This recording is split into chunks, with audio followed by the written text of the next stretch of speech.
Hello student, আশা করি তোমরা ভালো আছো। গোল্ডেন আই ইনস্টিটিউশন চ্যানেলে তোমাদের সবাইকে স্বাগত। আজ আমি তোমাদের ক্লাস 10-এর ভৌতবিজ্ঞান বইয়ের 8 নম্বর চ্যাপ্টার থেকে প্রশ্ন উত্তর দিয়েছি।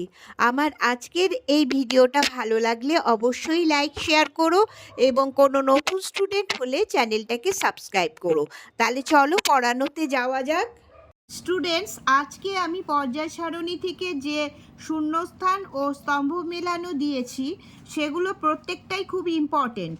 পর্যায় সারণী থেকে মাধ্যমিকে অনেক প্রশ্ন আসে, সেই জন্য আমি এই চ্যাপ্টারটা থেকে তোমাদের জন্য 85টা প্রশ্ন রেডি করেছি, যেটা পরবর্তী ভিডিওতে দেব।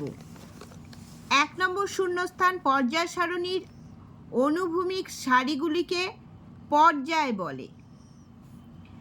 আর 2 নম্বর হচ্ছে পর্যায় সারণীতে শূন্য গ্রুপের মৌলগুলি রাসায়নিকভাবে নিষ্ক্রিয়।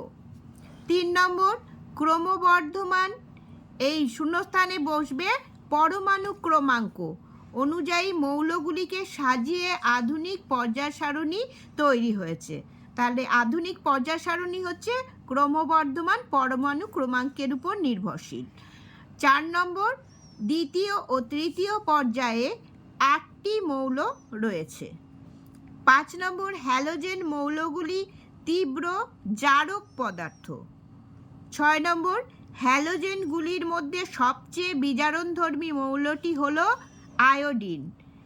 এটা খেয়াল করবে, হ্যালোজেনগুলির মধ্যে বলেছে।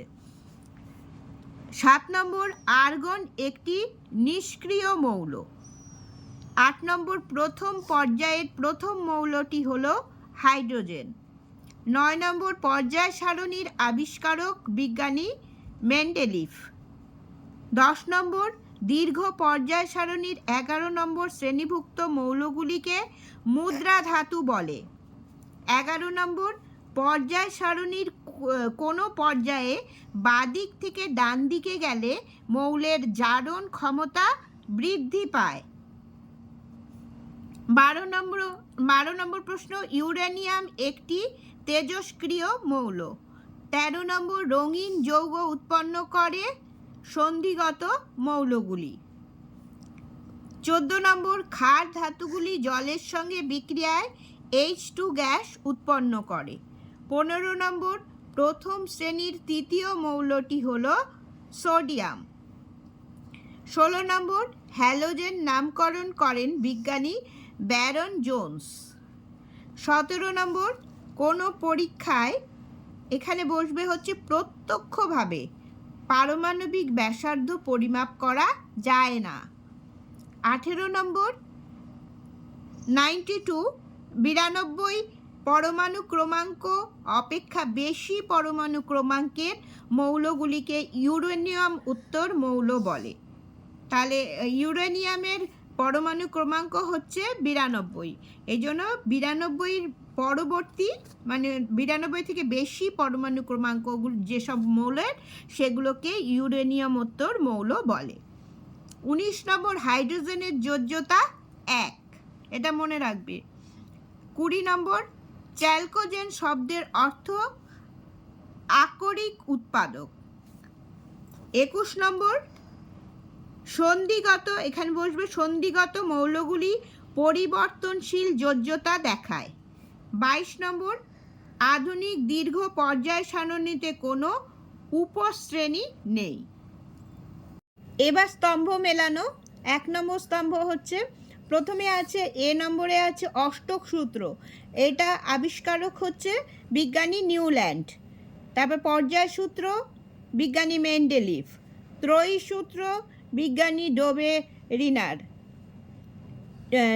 ডি নম্বর হচ্ছে আধুনিক পর্যায় সূত্র, এটা হচ্ছে বিজ্ঞানী হেনরি মোজলে।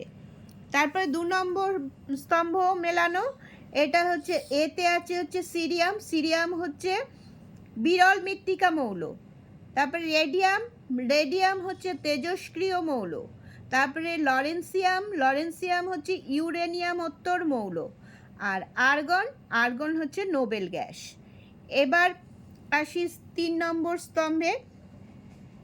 3 নম্বর স্তম্ভে প্রথমে আছে ক্ষারীয় মৃত্তিকা ধাতু, এটা হচ্ছে 2 নম্বর গ্রুপের মৌলগুলি। হ্যালোজেন, হ্যালোজেন হচ্ছে 17 নম্বর গ্রুপ বা শ্রেণীর মৌলগুলি হচ্ছে হ্যালোজেন মৌল। নিষ্ক্রিয় গ্যাস হচ্ছে 18 নম্বর গ্রুপের মৌলগুলি। আর ক্ষার ধাতু হচ্ছে এই 1 নম্বর গ্রুপের মৌল। এরপরে 4 নম্বর স্তম্ভ মেলানো। গোল্ড, সোনা, এটা হচ্ছে মুদ্রা ধাতু। বিতে আছে ফসফরাস, এটা হচ্ছে নিট্রোজেন মৌল।